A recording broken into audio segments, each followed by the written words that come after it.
ran out of the room. What was the distance? I think it was for an 8,000-foot cloud deck. You were talking about 120 miles. I don't know. See, for the balloon to rise, it wasn't something close to 30 minutes for the balloon to get there. I changed that now. Balloons seem to rise at about 11 miles per 11 miles per hour. Oh well, that's not too long at all. Yeah, so you're gonna have to have a pretty good rocket.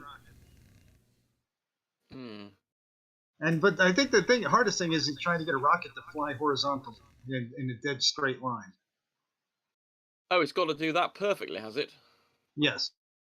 Oh, Jesus Christ! Is it allowed to use GPS? No.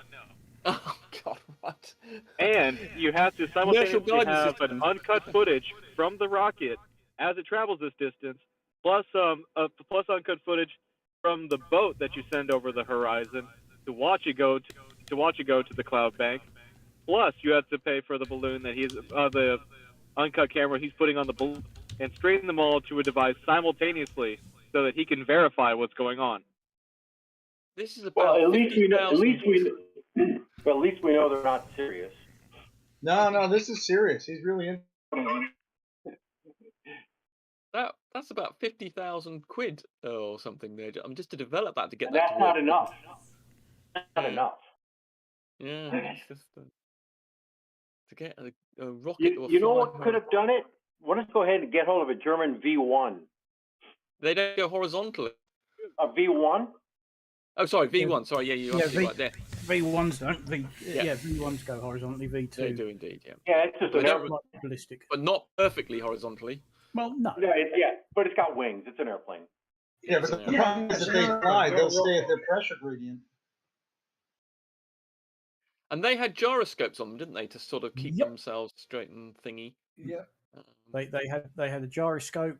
The V1 altitude, right. And that little propeller on the front. Yeah. It literally counted the number of revolutions it made. Yeah. So that's right. So in other words, it would carry on going upwards until the barometer said, "Oh, you're at the right height," and then the gyroscope would then say, "Okay, right, I'll adjust the elevators and things to keep it at this thing." And then the gyroscope pretty much kept it level because they actually built the catapults they used to fire these things were steam catapults because obviously it had to get up to a decent speed for the pulse jet to work. And they actually aimed the entire catapults were built generally to be pointed the right way. Are they steam catapults? Are you sure? Yes. Yep. There's one at Duxford. I take that on board. I didn't know that. Yeah, they've got a steam generator kit and they've got a dirty great big metal piston in the launching ramp, and that engages with the V1.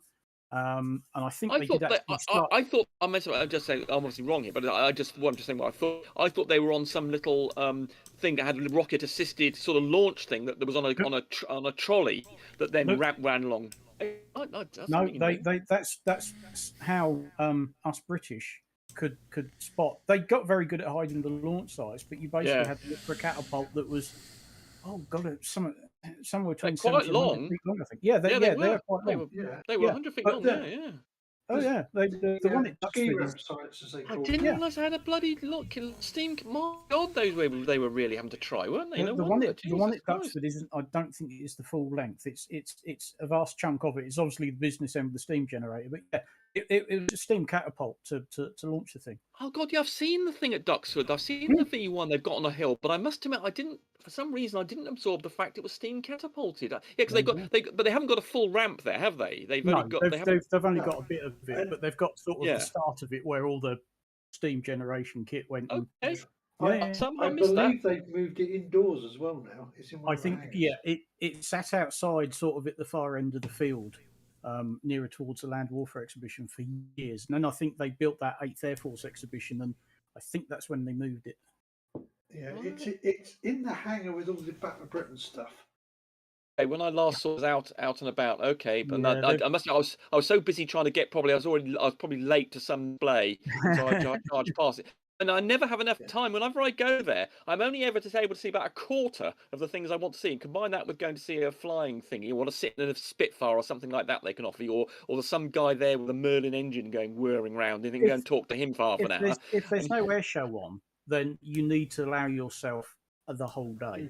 2 days. If you want to do the place just right from the big 2 days, hangar yes. up by the M11 all the way down to the Land Warfare exhibition, a day's pushing it.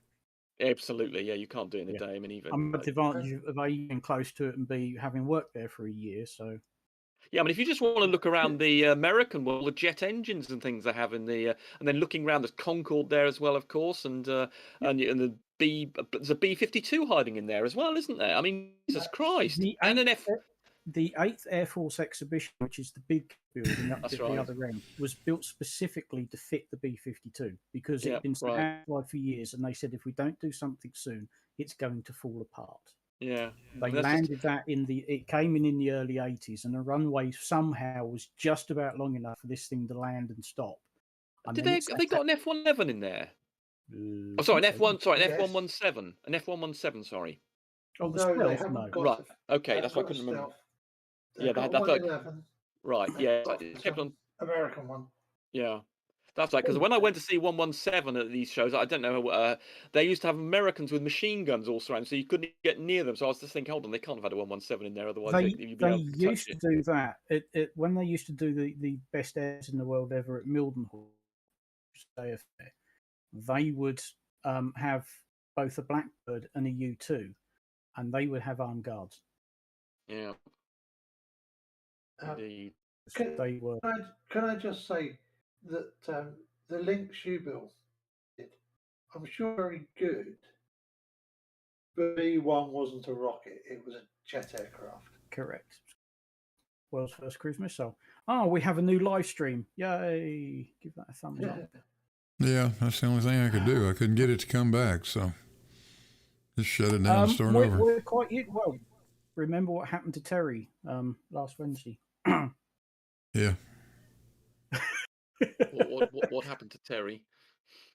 His internet kept. That's how he found out he got with his internet. He tried to stream. Was it twice or was it 3 times? We just had to give up. 3 times. 3 times. His internet was just totally crapped out. It's still not fixed yet, apparently. Yeah, the first time we even ended up getting kicked out of the Zoom. Yeah, so we're quite used to these things, unfortunately. If it ain't Discord, it's YouTube. Yes, I don't think I'm subscribed to on YouTube, so I don't pick up his notification for when he's on. Yes, I keep on missing his. Is he still doing his Saturday and Wednesday things? Yes. Then? Yes, well, do anyway. But yeah, it's when everything's working, and Saturdays generally are given. Wednesday, it depends if there's enough of us. Obviously, a Wednesday people are working and what have you. But anyway, so we're on YouTube now, so I suppose we ought to be chatting about this V1 or the bloody Braun stupid. I'm going to hijack for just a quick moment. When it comes to things being launched via steam catapults and things like that, have y'all seen the new electric catapult they're talking about putting things into orbit with? Yes. That's not a catapult, is it? That isn't it. The swirly thing. Is there a catapult? Oh, there is a catapult as well. Oh, that swirly thing. You might as well call it a catapult. It's a drum. It's a drum. It's right. It's and it spins. Yes. They want to bring it up to Mach 5 but up in a vacuum, and they just have just like spit out. Yeah, it's ridiculous. That's the one. Yeah, it's just what's it going to do? Hit the atmosphere? Yeah, I think it's going to slow down quite quickly. I'd have thought. Think about this. If it's on the arm that's spinning it, there's a counterbalance. So as soon as it lets go of that rocket, what's going to happen to that counterbalance? Yeah, it's a bloody good point, actually. There, good one, good thinking there, Larry. Excellent. Yes, very. No, good no, that was Scott Manley. Is it? Oh, right. Okay. If they actually managed to get this thing working, even just for any reason, immediately the cartels are going to figure out how to clone the technology and use it for much lower yeeting of drugs across the border into the desert. That'll be fun. Oh, it's ridiculous. It'll never go anywhere. It does seem a bit dicey, doesn't it? To have something going at Mach 5 and then launching out of it into the atmosphere at that, and then God knows what angle it's going to come out at. Yeah, the test they had it spin up, and they threw a projectile out, and you could hear it spinning. which means it's not in a vacuum. So they're not even that yet. Well, you might get some transmission. You might get some transmission through. I mean, it's got to be mounted. There's got to be a bearing in there, and that's obviously got to be solid through to the. It could be causing a vibration of the.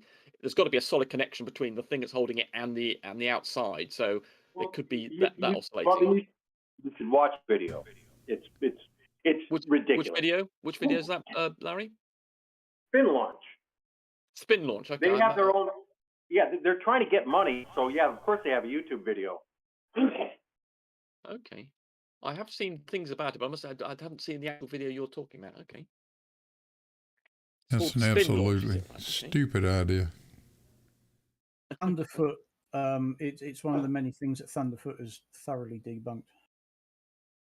I'm going to say what did Thunderfoot have to say about it? Nothing encouraging. Let's put it that way. I did see his thing about that. Yes. I'm afraid it goes into the same category as Musk's stupid hyperloop. Oh, God. And things like that. You just look at it and go, no, hang on a minute, that doesn't make sense. That's not going to work. Getting this thing up to sort of hypersonic speeds in a vacuum, and then it's suddenly got to go from a vacuum to the atmosphere. Indeed. I've forgotten how that works. Does it just go through some sort of break through a sort of flexible thing, or does it just simply open up a slot and it shoots out of it, or what? I mean, it's going to be, as you say, it's going to be traumatic. It has to break. It has to break a surface. I put the video up there. It's only a minute and a half long. So. Thanks, Larry. Yeah, I've never seen anything so ludicrous in all my life. I know what they're trying to do, but I'm sorry, that's just not a viable alternative.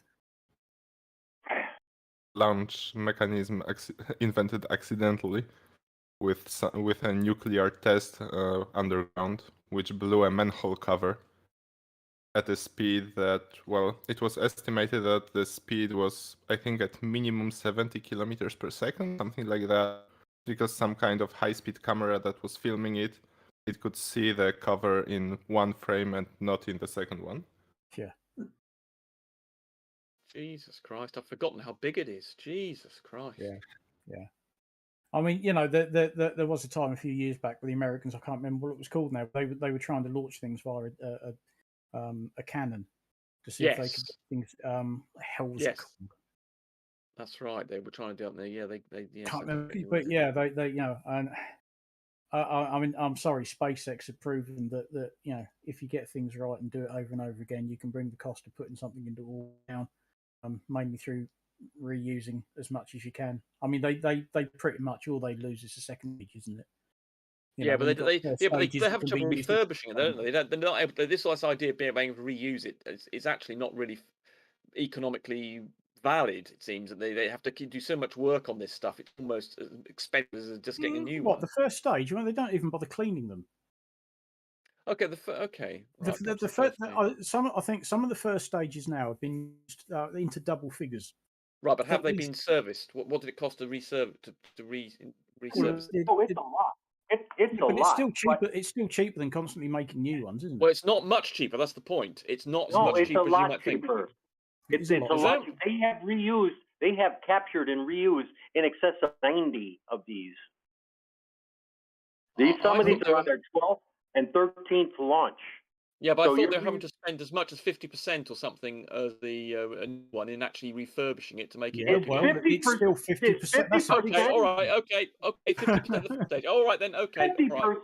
Holy crap! Okay. If I could. All right. I mean, if you could reduce the cost of anything by half. Oh my God! Yeah. All they lose is the reuse the stage, load shrouds. Reuse them. They did try to capture those drones, but that didn't work very well. So basically, now is down because their drones have got dirty, great big nets on, hadn't they? Look like a safety acroster sort of, and just this. Like 50 meters across or whatever, and they try to catch them, but I think they realised, look, it's just too difficult. This thing coming down on the parachute, and you're trying to direct a ship to catch this. But even then, the payload shrouds get reused. The first stage gets reused over and over and over again, which is why they look. You just state on them; they're so happy. They've got so much soot over them, and I don't think they bother cleaning them. They just go, right, check it all over, fill it back up, pop the second stage to it, off we go. Yeah, I must go and look at that. What those costs are again, because it might not even be. It might be much more than 50. I can't remember. It was just not as much. Anyway, okay, I'll go and check on that what it is. But it's but it you know, at the end of the day, it is cheaper than constantly building new first stages. But yeah, eventually, as people are pointing out in the side chat, there are so many things that have been. I mean, I've always gone on about the Kim Stanley Robinson books, the Mars trilogy, where they build space elevators that basically go up from the equator. You have one end held at the equator, and the other end is attached to a mass suitable size that's in orbit, and the forces balance each other out, and you basically have this super strong connection between the Earth and low Earth orbit. And then what it is, because I think wasn't it old Arthur C. Clarke who suggested the elevator? He might well have done, but Stanley Robinson wrote a detail in the Mars trilogy that Red, Green, and Blue Mars. Yeah. I've got I've got those books. Yeah, oh my God, I've never got round to read. Jesus Christ, I've got the because they build on Mars, and then when there's a sort of revolution that they blow up the thing that's controlling it, that's holding it in orbit, and the elevator down and wraps itself around Mars sort of 1.5 times. So it's worth a.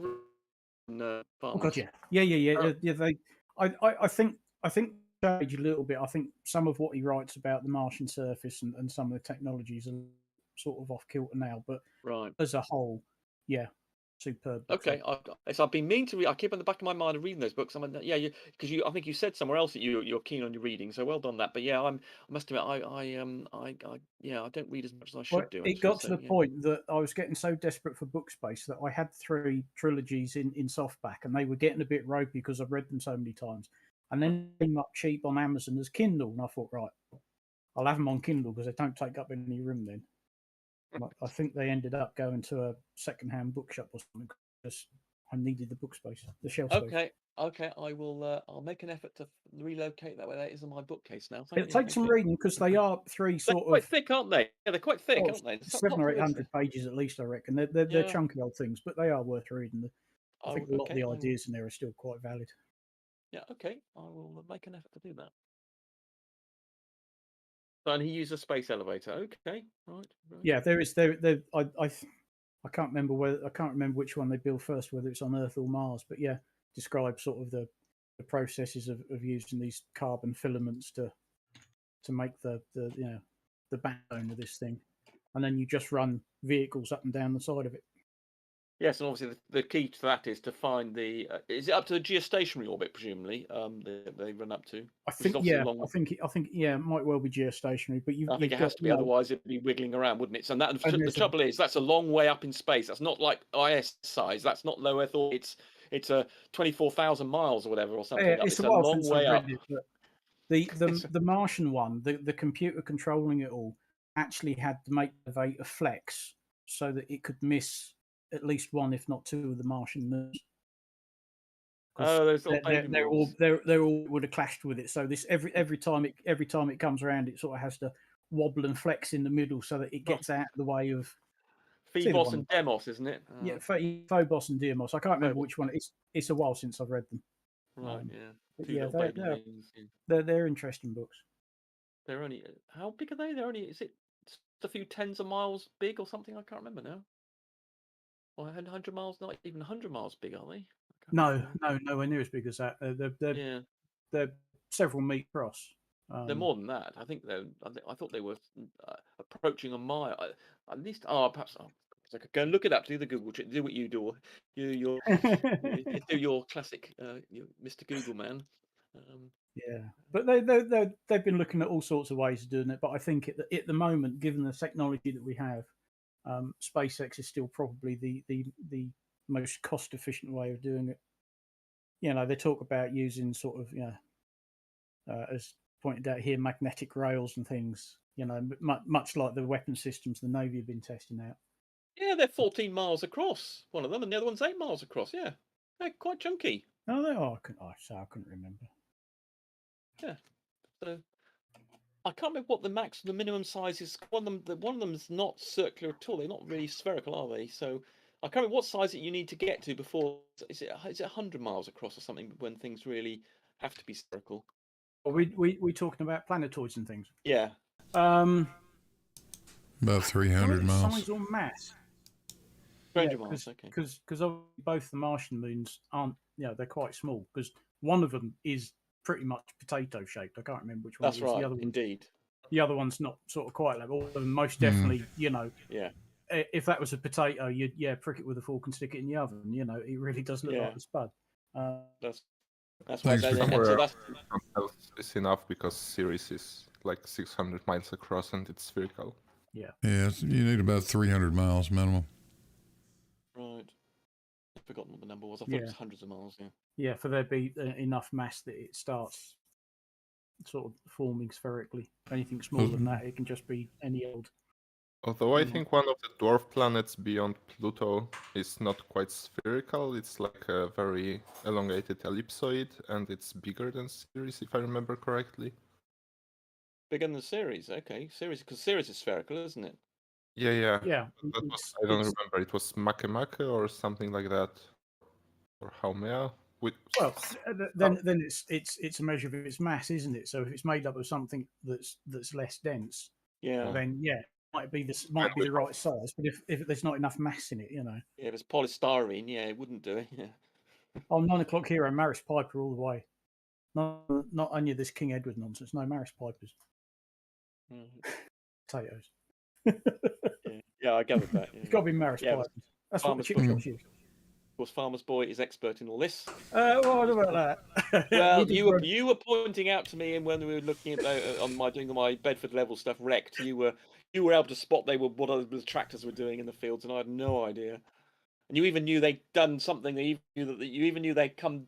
Whatever the phases are, you do it. You dig them up from the ground, and then you go and collect them, and you could tell which phase of this they were doing it. It was incredibly intensive. It was incredibly intensive. It was, you pick these things up when your dad's a farmer, Yeah, and it's bloody scary. When I went back in one of my late night trips, they had all the harvesting something in about 10 o'clock at night or something. I came back one night, and it was like all these monsters in the field, all sort of roaming around, making growling noises and lights, and thinking, "Oh, what the hell's going on here?" Well, you can do that when you're pulling stuff out of the ground. You can't really do that when you're harvesting, grains like wheat or barley, because the air's starting to get damp, and you don't want to be dumping damp grain in your barn because it will start to rot. But if you're pulling it out of the ground, it doesn't give a toss as long as the ground's dry, so you don't get stuck.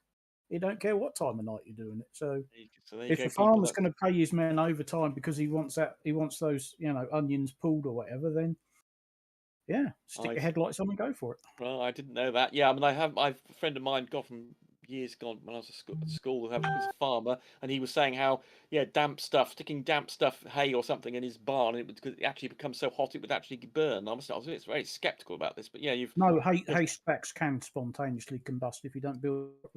Yeah, bloody hell! I see. We're all very educational farmers. We try. I found the one I was talking about. It's Haumea, and it's very elongated, and it's about 2 times the size of Ceres, or even more. All right. Well, not quite, like 940, and Haumea is 2,100 by 1,680 by 1,074 kilometers. What's it doing? So what is it ignoring gravity? Something? What's going on? I have no idea how it. Perhaps it's presumably it's changing shape. It's trying to become a sphere. Perhaps it's only recently become all the shape it is. Maybe. Yeah, I don't know much. Well, what are the explanations, the proposed explanations for the shape? But yeah, it's a bit weird. Where are we getting the shape from? Because the picture, if you go to the Wikipedia page you've given, it doesn't show it being particularly long and thin. It shows a sphere. Which the link you've given to me goes to a picture. It doesn't show a pointy thing. Yeah, if you look. Oh, hold on. Yeah, if you go down. Okay, right. Yeah, if you go down to not the picture, but right. Okay, but if you go down to the PNG image at the bottom, it does. Yes, it's super elliptical, isn't it? Very squashed. Golly goodness. They were. Yeah. What's it playing at? Doesn't know gravity's bloody hell. We've got something that's ignoring gravity. Bloody thing, cheeky thing. I mean, very cheeky. Yes, it's just as big as a small aside, Tommy Grunwald is trying to get in, but I don't think is it Blue Marble. No, and I'm looking at trying to give him the role, and it's not a role I have the option of giving him. Ah. It gives me the option of making him admin or moderator, but not. Yes, not what it needs to be. Well, then it seems his destiny is to become moderator. Well, I'm trying to find him. He's down. If you just go to the online list, that's what I'm looking at. There is. Click him in the live chat channel. He posted in the live chat channel, and you can also give him there if you click his nickname. Yeah, that's where I got it from.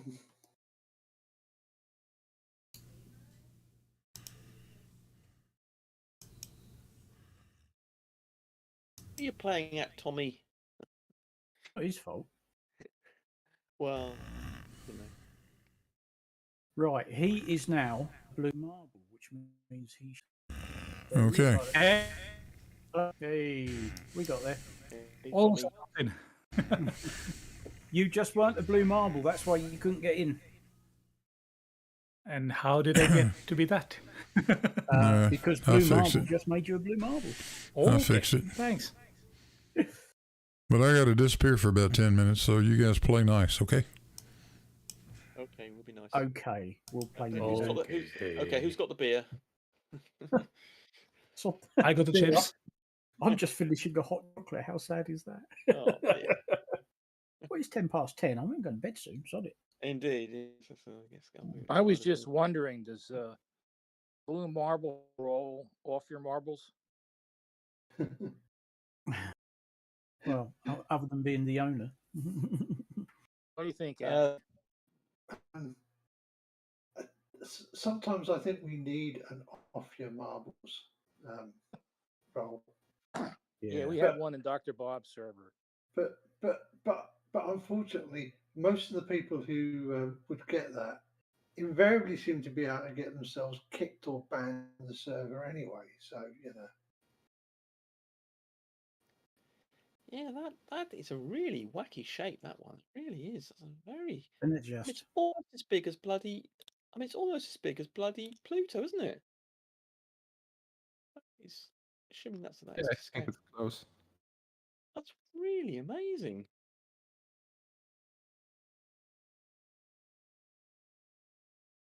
Extraordinary.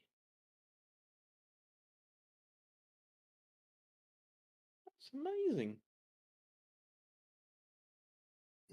I'm guessing it can't be very dense. That's the only conclusion. That's what you must think. I mean, but unless it's very young or something and knocked off something. Unless it's spinning really quickly. Good one, Alan. Good one, Alan. Yes, indeed. That's another alternative. It probably isn't doing that, but and in fact, this is actually one of the amazing things of measuring the age of the solar system, is that you can work out how things will spin if you find them spinning along the non-major axis. So things will gradually. I don't know if people have watched the film 2010, where Discovery, where they go and from 2001, where they go and find the Discovery orbiting around Jupiter, and it's spinning. Had Helen Mirren in it, if I remember rightly. Did it have 2010? Well, I think she was the commander of the what was the Russian spaceship, the Lenin. Oh, well remembered. Well remembered there. I've seen the film. I've read the book because that was Arthur C. Clarke's sequel. I've read it a few times. I've read the book as well. It's nothing good as 2001.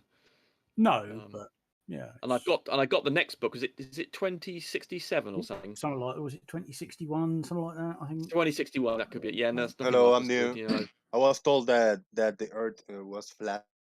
Is that true? Hello, flip flop. No, it's not flat. Sorry. what do I hear people? And I search on YouTube flat Earth, and I find a lot of people talking about it. Why is that? Because there's a lot of stupid people. It's flat, but we're trying to hide it. Hey, so Jose. quiet. Who is the one you mentioned?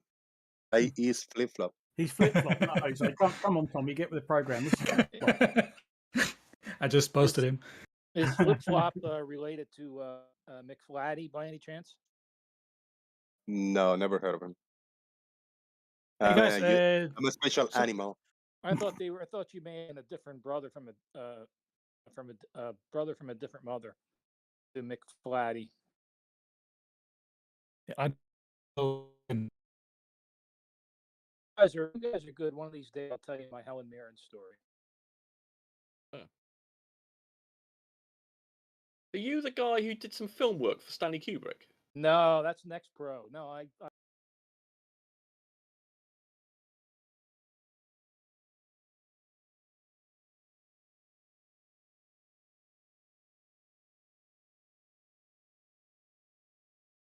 Oh, you weren't part of the moon landing deceptions in the late 60s, no, early that was 70s? Next Pro. Filming, was he? He was a No. press chappie, wasn't he? And he was involved in research and checking, doing pictures of locations. Yeah. He's apparently Nex is a really proficient photographer. So he would do some, test shots at various locations, checking for lighting and. Didn't he manage to wangle himself into one scene where he was killed, or he was a body or thing as well? Yes, he was a corpse in some scene. Yes. Yeah. Yeah, I mean, 2001 is one of my favourite films. No swearing, Rumpus. Why do you say wanker? Sorry? You say wanker. No swearing, please. I didn't say that. Nicholas uses that word all the time. I didn't say that word. I don't know what you're talking about. I didn't hear it. Well, you should, Rumpus. You should. Just saying. I don't know what you're talking about. Did you use the word wanker in the past 1 minute? No. Then you should use it. I'm saying. Oh, sod off. Jesus Christ. Yeah, anyway, Stanley Kubrick, 2001, fantastic. Probably my favourite film. One of my top 5 favourite films. Yeah, I got it on Blu-ray. Yeah. Oh, right, you got it on Blu-ray, I guess. Oh, most definitely. DVD. Yeah. There's I you have on Blu-ray. That's one of them. I even have it on HD DVD. I don't watch it very often, but just every now and then, of a quiet evening, think, right, soundbar up, turn all the lights off, and just immerse. Yeah. Yeah.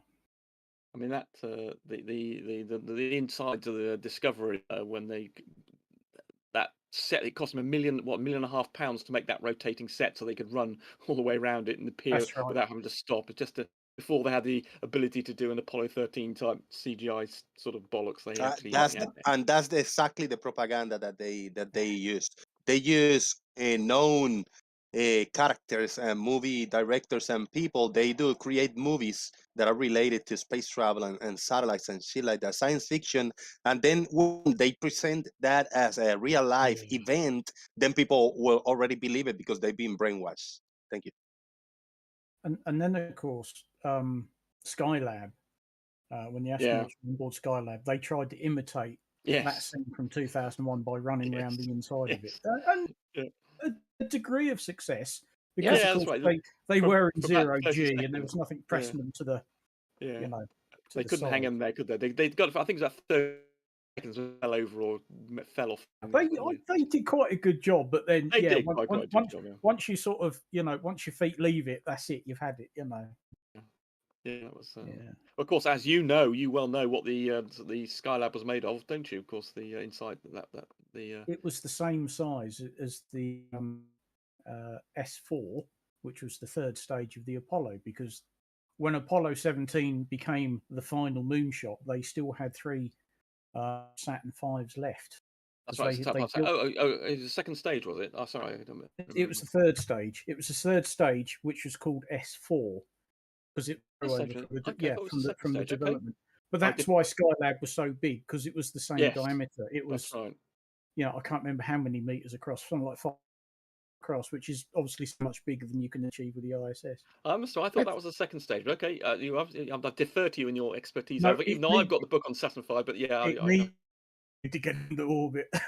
Yes, I but thought, if I had them sitting on the ground, they could use it. I thought S4 was the place Bob Lazar used to work at Air One. Guys, I'm a little lost. What was the last call? You guys playing Battleship, right? Yeah, S4. Thanks. Yeah, you sung my big Battleship. It's a bit confusing because S4 was the third stage, but it was a hangover from the early days of designing Saturn V. So you don't believe there were actually secret Apollo 18, 19, 20 and missions? No, because they built them. They built the Saturn V's in batches of 5. There are some people who believe that those missions actually occurred. Well, yeah, and there are some people who believe that the Earth is flat. And it's fairies, right. And they're wrong too. Because one was used for the Apollo Soyuz link up in orbit. One was used for Skylab, and the one that wasn't used is on display somewhere, and I can never remember whereabouts in the States it is, but there is a complete Saturn V with all the little fiddly bits and everything, because they built it. They're on display somewhere. I think there's one on display down at the Cape Canaveral. I think. I think you're talking about the Space Museum in Huntsville, Alabama. And that was the other one. Yeah, it could be. Yeah, there's one there. Well, one of them is the last genuine Saturn V used. There are other ones on display, but they're not the real thing, shall we say? But there is one, because of the 3 left, they used 2, and there was one left over, and that's on display. Yeah. The unused flight ready is in Huntsville. Yeah, it's at Marshall. Right. Yeah. I've seen it. Yeah, the Space Museum adjacent to the George C. Marshall Space Flight Center. We have one in Houston. Yeah, but it's not. The 3 that exist actually have Apollo Saturn parts. They're not all complete. The Skylab mission, the Apollo Soyuz mission was on a Saturn 1. It wasn't, it wasn't on a Saturn 5. Oh, I thought it was. Okay. But yeah, they'd got 3 left over, basically. When they said, right, Apollo 17's the last one, they've still got 3, because they built them in batches of 5. And it's amazing. They built 16, 17, 18, 19, and 20, and then, of course, 18, 19, and 20 never happened. It is quite amazing that the relative distances, getting up to the ISS and getting to the moon, are 2 very different things. The distances involved are dramatically different, even though the potential, the extra work you have to have, etc., is not hugely different. But the distances going to the moon, when you sort of put it out on a scale diagram, it's just so far away. It's just scarily far away in comparison to the ISS. It's like impossible, like it hasn't been done. I mean, we humans haven't been that far since before I was born. I'm almost 50 years old, man. It's crazy. I watched it on TV there, JG. Yeah, good, but I'm saying since before I was born, I'm almost 50 years old, and more than 50 years, over 50 years ago, no human have been further than, maybe 2 or 3 miles away from. Oh, what? True story. No, just saying, just stating as a true story. Well, it's not not useful piece of information. It's a fact, and no human have further than the ISS in over 50 years. What? We don't care. I'm just saying a fun fact. Like, you guys are talking fun facts like they're like, oh, this doesn't look like this, and look at this S5, and you guys are just saying things that have nothing to do with anything. I say an actual fact that no human have been further than the ISS in over 50 years. You said it. We didn't care. Can't give a fuck what you're saying. I mean, I don't care either, but I'm listening, so you gotta respect that I'm listening to you. You gotta listen to me. Boom. Well, there were actually 4 in that first SpaceX launch of civilians into space. Those 4 people were over 300 miles, an orbit of over 300 miles. They were well past the ISS. They were actually exciting 50 miles extra, right? Extra 50 miles further. I'll tell you what, when you get to be up there and you get to look down on the Earth from 50 miles higher, you may change your tune. Oh, Joe, that was Oh, have you been 50 miles away and you know how it looks? No, you haven't. I've been in a military aircraft at 70-some thousand feet, and I've seen. What is that? 20 miles away? 20 miles away from the Earth? I've seen the curve. Yeah, but I'm saying, what is that? What is that away from the Earth in miles? 20 miles, 25 miles away? You say 50 miles will make a huge difference, like you've been 50 miles away. Oh, you said no. I'm just commenting. You said no one's been higher than the ISS in over 50 years. I'm trying to point out that you're wrong. It's been done this year. All right. Nobody has been 500 miles away from the Earth since for over 50 years. How about that? Yeah. Jose was right. Yeah, Jose was right. Only a little further than the ISS, because 50 miles. I say a few miles further than the ISS. Yeah. I say that. Yeah, and that's 50 is. Yeah, that's exactly. Jose gets the square. Joe, did you say it was the Soyuz Apollo meetup was quite a bit higher than the ISS altitude? Is that what you were saying? I missed what you were talking about when you were describing. SpaceX. Oh, sorry, right, SpaceX. Right, okay. Right. Yeah, they orbited the Earth for 3 days at over 300-mile orbit.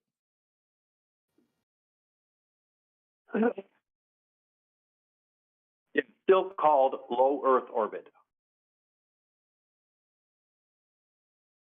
Yeah, yeah, I can't remember what the height of low Earth orbit is now, but yes, it's not. I think the ISS is like at 100 and some miles of their normal orbit. They can change their orbits. They're at 250. 250 is the ISS. 250 is the ISS. I'll give you a live reading if you want. Website. Oh, there we go. 256.97 miles. There you are. Oh, yeah, sorry. Indeed. And of course, yeah, and I did some maths. I think it was what was his name? Some on Flat Earth debates. Some guys did an observation. Of course,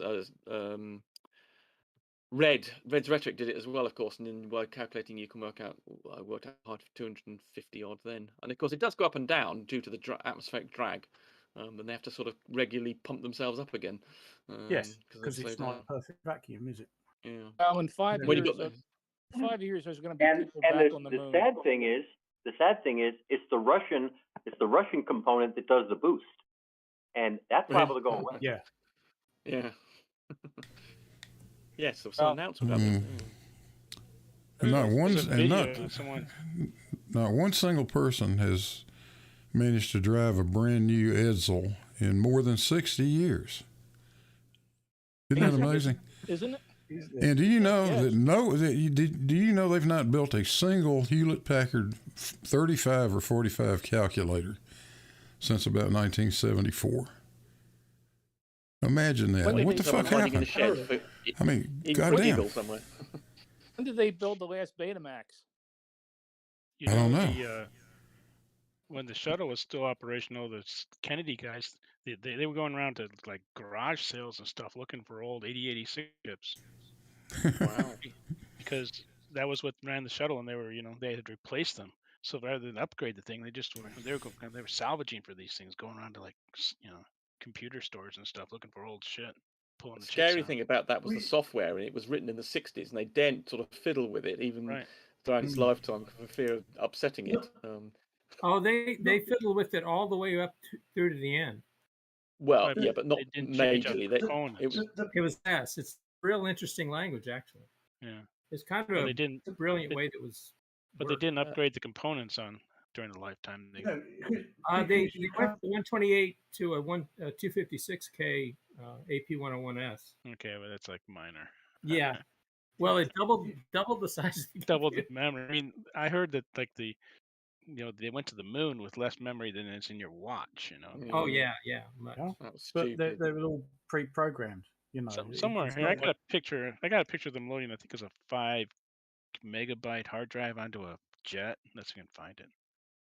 Yeah, but we can't. A lot of the memory was woven. Can't go back. We can't go back. This is a disk drive, and they loaded it with a forklift onto a. Oh yeah. Yeah, now you can have half a terabyte or a terabyte of memory on a USB stick that's the size of your thumb. I think this might be 5 megabytes, and I mean, with something you got you got like 10 more on a thumb drive. You can't go back to the moon because we destroyed the technology. Yeah, because it's like ancient technology. That's right. How do you even do that? Even though that ancient technology took 12 people doing the Earth, 12 people up to the moon and back. Wow, Yeah. amazing. Well, the wooden ships. Like I said, you're driving. Are you driving the Edsel? Are you driving a 1965 Ford Pinto or whatever? I don't know. If I didn't have a car and I needed to go from point A to point B to prove a point, yeah, I would. Well, so if you want a car there, do you go to the Ford dealership and order a Mustang? If you want to take a boat from Spain to America, you want to take the Nina, Pinta, or Santa Maria, or a modern cruise liner. If it was available, if I had to build a new boat with technology and the Pinta La Nina was parked in there, or I could make it fairly quickly. Oh, I'll build the Nina. You don't have to. You can get on a modern ocean liner. You don't have to build anything. I think we then what's going on? There's no need to go to the moon. Is that what you're saying? Even though for 20, 30 years, I've been hearing the space agency saying that the most important thing is going back to the moon to keep rebuilding and building. They haven't said that at all. They haven't said that's the most important thing. You just made that up. Back on the moon within 5 years. 2024 is the date. Close enough. I don't think we're gonna make it. Well, it was, but it was until COVID-19 hit. I have an email into Elon Musk to I want to be on one of those ships to the moon, to Mars. I want to come back. Oh God, no! I think the first few trips to Mars are one ways. Yeah, no interest in that. No, I'm serious. I think that they're gonna be like the like the immigrants. You didn't go back home. You do a one-way trip. Yeah. I don't know how long. Probably not going to be any. It's going to be similar to America West. Like 3 generations of people croaked before the third one took. I assume they'll send a bunch of some fly ships to Mars before they send the people. That's the idea. Yeah. We aren't gonna witness that. Maybe the next generation, maybe the one after, because they must build this base to the moon as a middle point. I think they'll have so much difficulty and learn so much if they by trying to put a sustained base on the moon. It'll suck all the air out. They're not going to go to Mars. Not with man. I don't think so. My opinion. Thank you, Larry. Appreciate that. Yeah, maybe they can use all that. Maybe they can use all that alien technology they have at Patterson. It's an Area 51. Come on, get your. Oh, is it? Oh, I thought they moved it from Area 51 to Ray Patterson. What do I know? You've been deceived. Yeah, they would think that, Joe. That was only after Will Smith went to Area 51 in that movie. Was that Independence Day or whatever it was? Jesus Christ! I still say that in our lifetime, in the next 10, 20, 40, 50 years, since we are all might be alive in 50 years from now, we're going to be 100 and something years old. Men will not step on the moon again. Mark timestamp this. Yeah, well, you're wrong about most things, so you're wrong about that. Timestamp this. Clip it out for future reference. Don't worry, when the first crew lands on the moon in a few years, first thing they're going to say, it's not going to be one small step for man. It's going to be fuck you, GG Jose, or whatever your name is. That's what they're going to say. Fuck you, Flip Flop. You'll be famous. You'll be famous. I will. If I'm still alive when that happens, which I doubt it because I'll be over 100 years old. Then I will bend and I will pray and I will ask for forgiveness from everybody for being wrong all this time. When and if the men walk on the moon again. I don't think we're terribly interested. So again, rather than the usual nonsense. Yeah, if some major economic incentive, like of course we're running out of bloody gas and everything, and oil with the perhaps Russia will implode, perhaps have a nuclear war or something, and we'll have some desperate shortage of stuff. Yay! That's something to look forward to, eh? Nuclear obliteration. Painting a sunny uplands there, I am. Yeah, won't care about the rising fuel costs then, will you? Yeah, not if you're on the moon. Yeah, I mean, possibly that might end. I suppose there's some cataclysm on the Earth. I suppose perhaps might make a dent in the space program. Oh God, Given it's space 1999, isn't it? Given the fact that we had a financial crisis in the last 10 years, and then we had bloody COVID, it does seem to be a lot of things, economic distractions over the last 10 years. So the picture says loaded into an airplane. Look at the size of that. It weighs 2 tons. It's 5 megabytes. Where was that? When was that paid? 19. Oh, let's see. Let's give a year. No, it doesn't give a year. Well, it says Pan Am Airlines, and it's in the propeller plane. So I think that's late 1950s. 56. Yeah, it does look a bit 50, doesn't it? Yeah. Blimey. One of those original computers down at University of Pennsylvania. There's a whole room filled with vacuum tubes. Basically, okay, somebody else says this is an IBM 3350, which is announced in 56, had only 3.75 megabytes of storage, and you could rent it for $33,200 a month. What's the size of the memory I've got on my phone? Yeah, you've got like more memory in it. Because mine will, because I've got a phone that you can fortunately put a memory card in, but I can't. But I've got a memory stick down here plugged in the PC. I think that's half a terabyte, and that's Yeah, the so size you can of my get phone. like terabyte thumb drives now. Yeah, which is like, yeah. You've got a bloody half a terabyte little thingy now, have you? Is it? Hang on, I can't remember which one. Let me have a look. That's a lot, farmers. So that's the reason that we lost the technology, because we can't build things like we can, I suppose, but who would want to build a 2-ton 5 megabyte hard drive? Oh no, sorry, no. This one's not a half terabyte. It's a quarter. It's got 249 gig on it. That's still okay. That I can believe that now, but still, that's pretty stonking. And that is literally the size of my thumbnail. And it costs you what 10? And you probably got it for free as a. No, I think I did actually have to buy that, but it certainly isn't much. It would have been, I don't know, 15, 20 quid maybe. Like I said, they hand these out. They hand these things out now with with the real estate agents and stuff. Of course, they got a little. So this is a USB stick you've got there, farmers. It's quarter of a terabyte. Bloody hell. 256 gig. And micro SD cards. Yeah, I've got micro SD card in my phone is 128.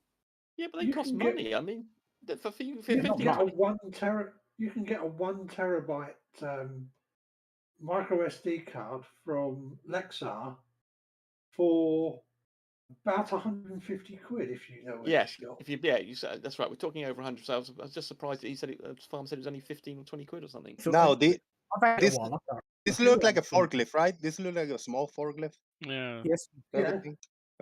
This small forklift, I'm looking up, and they capability of capacity is like 3,000 pounds, probably. That's ways that. Right, I've just had a quick look on Amazon. You can get a 256 gig USB 3 memory stick, £16. Bloody hell! This thing weighed a that ton. must have dropped in the last. That must have dropped in the last. Yeah, you say 2 tons. Somebody say 2 tons. Is that 4,000 pounds? 2,000 pounds. 256 gig micro SD card for $15.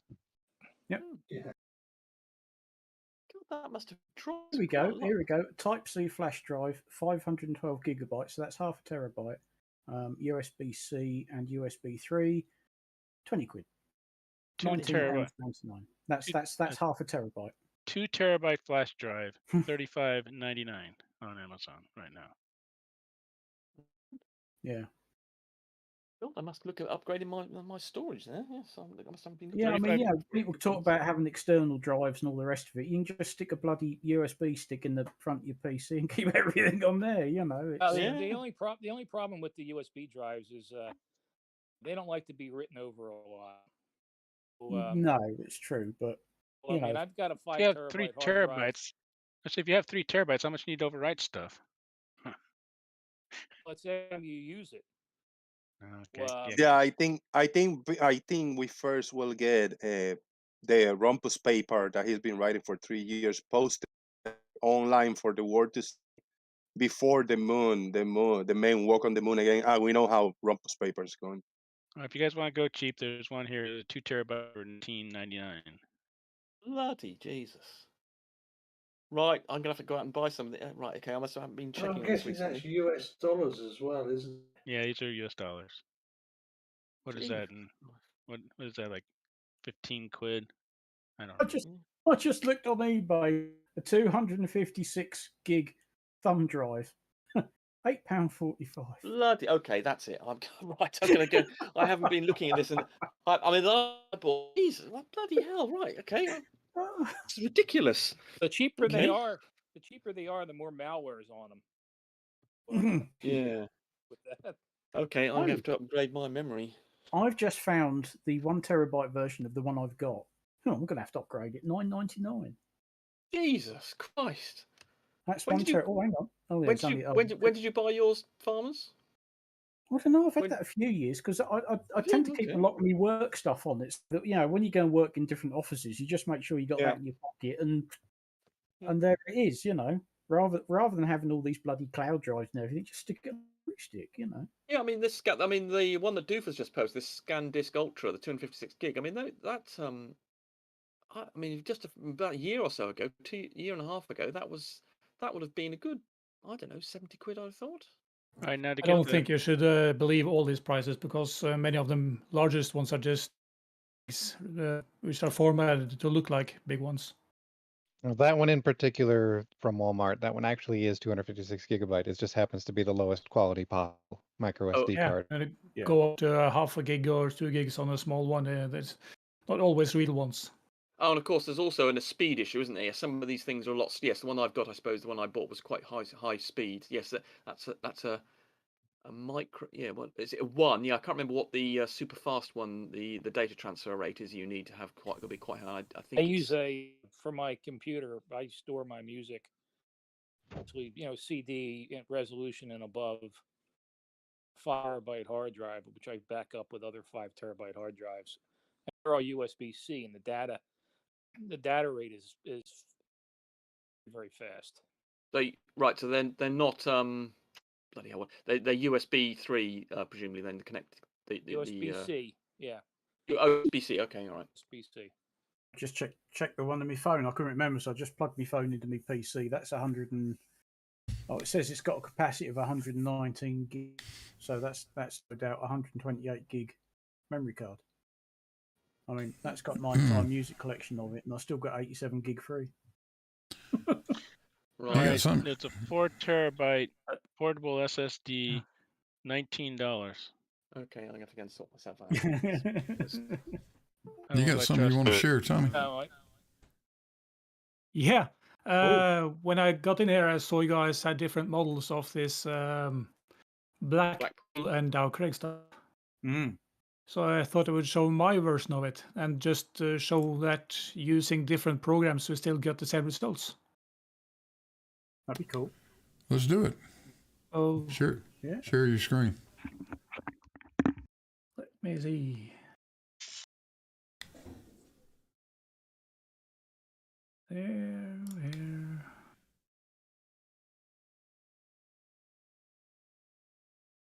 So you see this? Let's have a look. Yes. Yeah. Yep, we can see that. There are different versions here. So here is the one with all the measurements with a view art. I took all of this from Ranty's latest video. So he had a view art of 10 meters. And the Blackpool Tower over here, all mounts back there. All height and distance and thing. I did quite a lot of research on the height of the observer, and I think I came to one that was nearer 6 meters, not 10. I think Ranty didn't get that right. Yeah, I also, because he said something about mean sea level and stuff, so in meters thing. Yeah, he didn't get that right. Yeah, so I went for 10, but on this distance it really doesn't make that much difference. So I go to 10 meters and in 100 mode. Is this in Scouts? I remember you did Yeah. stuff in, yeah. So when this flat, as you all have seen, the top of Blackpool Tower doesn't reach Dow Craig or Allman zoom in all the way. And those complain about that's zoom compression. We don't live on a grapefruit. So on the globe, without any refraction, I'm just going to find my point here.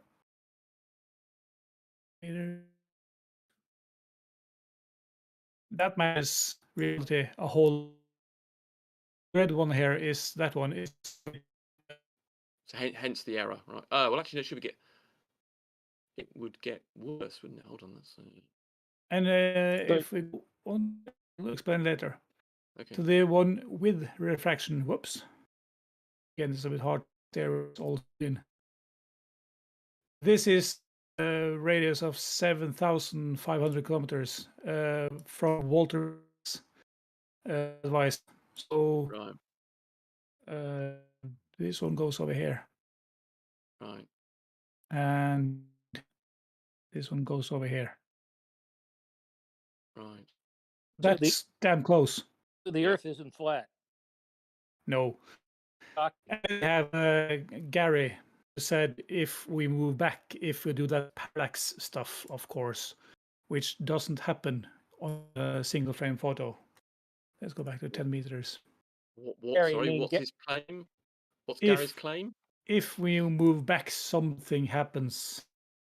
Reasons. You referring to Gary Windbags? Parallax, of course, is his do that. Okay, well, YouTube is acting silly again, and shut this thing down. Thanks for showing up, everybody. Sorry for the problems with YouTube. We'll see what's going on with that, if there's anything I can do about it. May just be the internet. But you guys have a good evening. Maybe we'll do it again, let's say Thursday night. Good night, everybody.